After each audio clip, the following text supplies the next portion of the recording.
Bleacher Report. Every time they take an L, they follow it up with somehow, some way, taking another L, and then eventually they get to a W.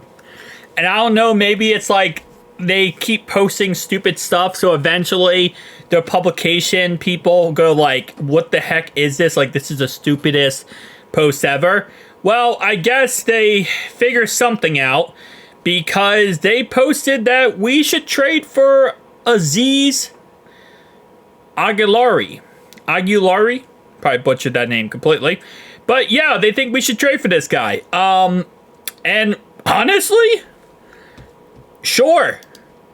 Like, I don't know if the Giants are up for trading him. I know the Giants season right now is going to hell. But it's a situation where guys coming off of 4 sacks this season so far, 2 of them were actually against us, ironically enough. 2.5 sacks last year, 5.5 the year before that, 8 before that.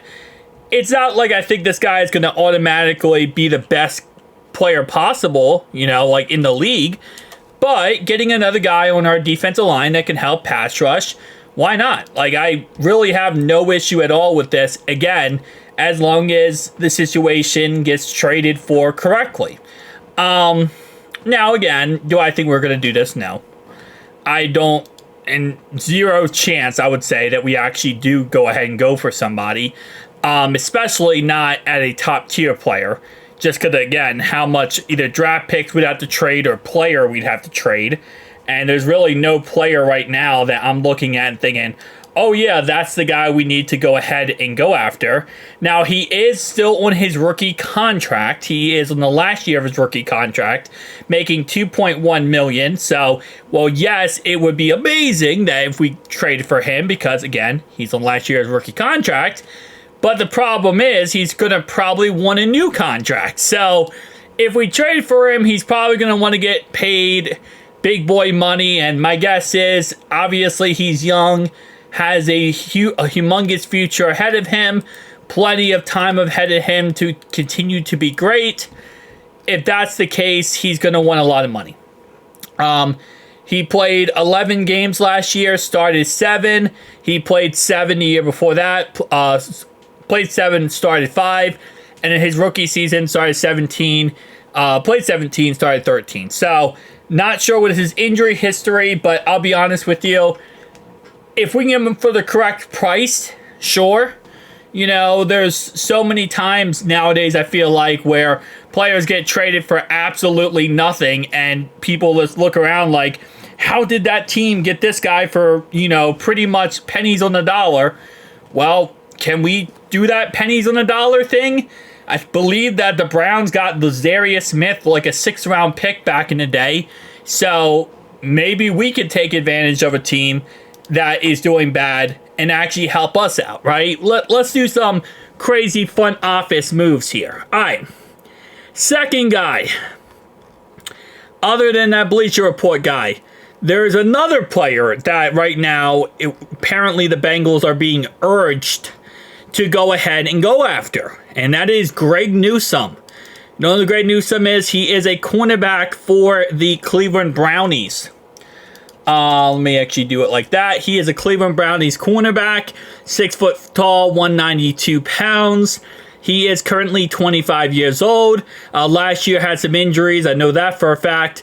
Year before that, played 14 games, started 13, 15, 15, 12, 11. I've said this many times, I would not be against the idea of going out there and getting a cornerback. If we wanted to trade Tanner Hudson for him, I wouldn't be against the idea there. I'm not sure if Cleveland would be 100% going for that. What is up with these ads and this? Like, bro, ain't nobody want to see a swollen foot. Anyway, I wouldn't be against the idea of going for someone like him. Again, it does come down to how much they want to trade for to get him. And also, would they even trade him inside the division? That's another really big issue, is trading someone inside the division. He does have 1 more year left, and I'm going to guess that this is a fully guaranteed 5th-year option, mainly because the fact that he was a first-round pick, 26th overall pick. So this is a fully guaranteed 5th-year option. He's going to want to most likely get traded. He's going to want to work a new contract out. Cleveland right now is in a weird spot because of there's a Deshaun Watson contract, so I understand why they might, be wanting to move on from the guy or trying to, kind of tear this whole thing down and restart from bottom up. Again, me personally, I'm kind of iffy about the whole situation when it comes to him. It really comes down to, again, how much we'd have to trade for. I would love to get another cornerback in our secondary, especially if someone could stay healthy.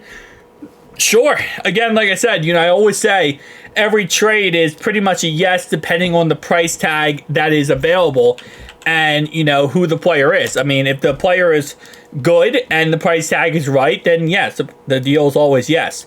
Now, there is a situation where this upcoming Sunday, we're playing the Philadelphia Eagles, and we are not going to have Orlando Brown.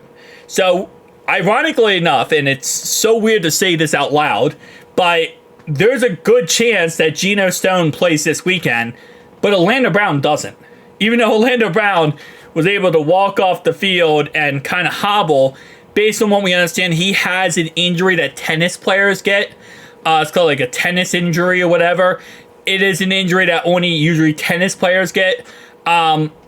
He might not play this weekend. Geno Stone might, even though Geno Stone looked like he broke his freaking leg open. With that being said, if Orlando Brown does not play, that means that Cody Ford will get his first career start at left tackle for us. Now, the Philadelphia Eagles have a good defense. And their defense scares the living crap out of me because they're actually good. And we got to protect Joe Burrow. Now, the good thing is the Eagles, they don't have one individual like Myles Garrett or like TJ Watt where I look at it and I go, oh my Lord, that's the guy you have to shut down. It's a little bit less than that. They kind of have really good players across the board. So I think we could get by putting Cody Ford at left tackle, but then also using Zach Moss, like we have done many times this season, as a extra blocker on the left-hand side. Just kind of chip off whoever is pass rushing on Cody Ford's side. Cody Ford has a better chance of picking the guy up and shutting him down. Because if not for that, there really isn't anyone in free agency that I would say 100% go sign right now and pick up. Could we trade for someone? Absolutely. Again, having Tanner Hudson as that kind of option available here, we could go out there and get a backup tackle potentially and have him on the roster, even with Orlando coming back, just to have an extra option. Again, always potential. But tell me down below your thoughts and opinions. See you guys next one.